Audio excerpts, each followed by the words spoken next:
मैं आपको यूपी के फिगर्स बताता हूं। वो कहते हैं कि हम कोई भेदभाव नहीं करते हैं। यूपी के कुंवर बासित अली स्टेट प्रेसिडेंट है माइनॉरिटी मोर्चा के, उन्होंने कहा कि 46 लाख प्रधानमंत्री आवास योजना के घर उत्तर प्रदेश में मिले, जिसमें से 18.5 18.5 लाख बेनिफिशरीज मुस्लिम्स हैं। कोई भेदभाव नहीं है। और स्पेसिफिकली अगर कहें तो उन्होंने एक शाहजहांपुर का एग्जाम्पल दिया है। यहाँ पर 760 घर बने हैं, जिसमें से 524 मुसलमानों को दिए हैं, 70%। नहीं तो आप दिए हैं तो एहसान कर रहे हैं क्या? मेरा वही टैक्स पेयर है, देश का पैसा है, कोई योगी जी का घर का पैसा है क्या? उनका घर का तो पैसा नहीं है, देश का पैसा है। आपको तो कॉन्स्टिट्यूशन में आर्टिकल 30 रखा गया, कॉन्स्टिट्यूशन में राइट टू इक्वालिटी रखा गया, कॉन्स्टिट्यूशन में ये सब चीजें रखी गई हैं, तो आपको करना जरूरी है। वो कह रहे हैं कि हम घर दे रहे हैं, राशन दे रहे हैं, और ओवैसी साहब कहते हैं कि दाढ़ी टोपी देख के उसको लोग मारने लगते हैं। बिल्कुल मार रहे हैं। आपकी कस्टडी में 2 लोगों को आप मार दिए, कोई महीना हर महीने में 2 लोगों को गोली मारते हैं आप, हर महीने में 2-3 घर को तोड़ देते हैं बुलडोजर से। उसके बारे में बात करिए। क्यों वक्फ प्रॉपर्टीज पे आप कब्जा कर रहे हैं? गवर्नमेंट वक्फ प्रॉपर्टीज को क्यों छीन रहे हैं आप लोग?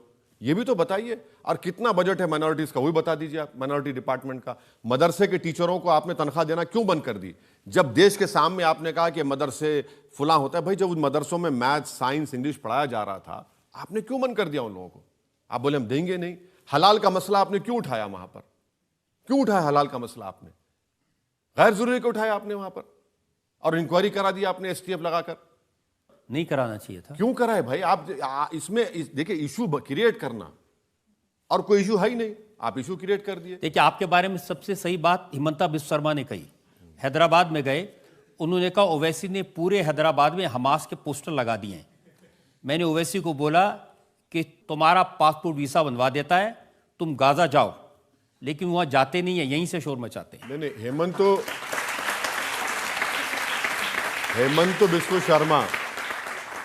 हेमंत बिस्वा शर्मा वो कुत्ते और बिस्किट की दास्तान में कंफ्यूजन ला लिए। जो कुत्ते और बिस्किट की दास्तान थी, हमास का कोई पोस्टर हैदराबाद में नहीं लगा। ये झूठ बोल रहा है हेमंत बिस्वा शर्मा। फलस्तीनियों की ताईद के लिए हमने प्रोटेस्ट किया। भारत सरकार, मोदी सरकार ने खुद फलस्तीन का एक स्टैंप निकाला।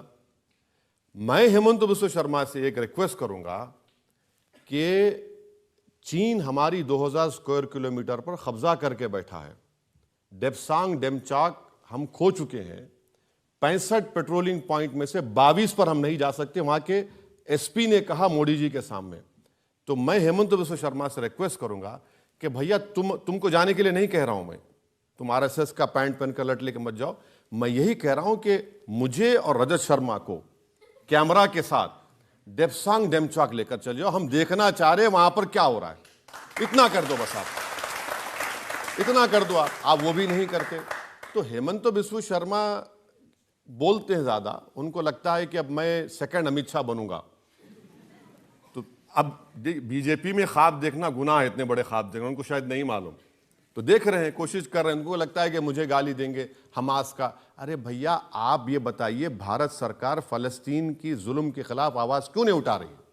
भारत सरकार इंटरनेशनल कोर्ट ऑफ जस्टिस में क्यों नहीं गई? साउथ अफ्रीका चले गया, हाँ, आपके ब्राजील चला गया। हम G20 है, G20 में बड़े बड़े मालिक चले गए। उस ऑफर का क्या करेंगे जिसमें वो आपको कह रहे हैं मैं आपको गाजा पट्टी भेज देता हूं, चले जाइए? नहीं, मैं देखिए, गाजा पट्टी जाने का है तो चलिए, भारत सरकार डेलीगेशन लेके जाए, हम जाने तैयार हैं। भारत सरकार चल के देखें। हम चाहते हैं कि 20 लाख की आबादी गाजा की, 13 लाख लोग बेघर हो चुके हैं, 30,000 लोग इजराइल ने मार दिया, जिसमें से 16,000 मासूम बच्चे हैं, 8,000 लोगों की लाशें बिल्डिंगों में, डेब्रिस में पड़ी हुई हैं, और मोदी जी बात ही नहीं करते। और मोदी जी क्या करते हैं? दुबई जाते हैं, वहां शेख को मिलते हैं, या हबीबी आगल। अब बताइए, ये कौन सी मोहब्बत है? अब देखिए, इनका हेमंतों का जहन देखिए।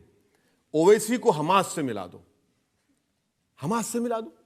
अरे भाई, तुम ओवैसी को मिलाते उन लोगों से जो भारत की आज़ादी के लिए लड़े। अल्लामा फजल खैराबादी जो काला पानी की सज़ा में इंतकाल हो गया। तुम ओवैसी को मिलाते ब्रिगेडियर उस्मान से, जिसने 47 में अपनी जान दे दी। तुम ओवैसी को मिलाते हवलदार अब्दुल हमीद से, जिसने 65 की जंग में अपनी जान को कुर्बान कर दिया। तुम ओवैसी को मिलाते जौहर बरदरान से, मौलाना अबुल कलाम आजाद से, मगर नहीं, तुम्हारा थॉट प्रोसेस ही ये है, मुसलमान टू टेररिज्म। उन्होंने कहा कि जैसे आर्टिकल 370 हटा दिया, जैसे हमने राम मंदिर बना दिया, ऐसे ही निजाम और ओवैसी दोनों हैदराबाद से मिट जाएंगे। हम नहीं मिटेंगे, जब तक दुनिया रहेगी हम इंशाल्लाह हम रहेंगे, आबाद रहेंगे। हाँ, जिस दिन हम मिटेंगे उस दिन दुनिया ही मिट जाएगी, याद रखो। तो ये इनका बोलने का थॉट प्रोसेस है। अब इनको क्या लग रहा है कि वहां पर इतना जुल्म किया आसाम के मुसलमानों पर, उसके बावजूद भी आसाम में मुस्लिम बच्चे और बच्चियां जो है सबसे ज्यादा नंबर में नीट में क्वालिफाई हो गए। तो हेमंत तो परेशान हो गए कि क्या ये कैसे इतने क्वालिफाई हो गए।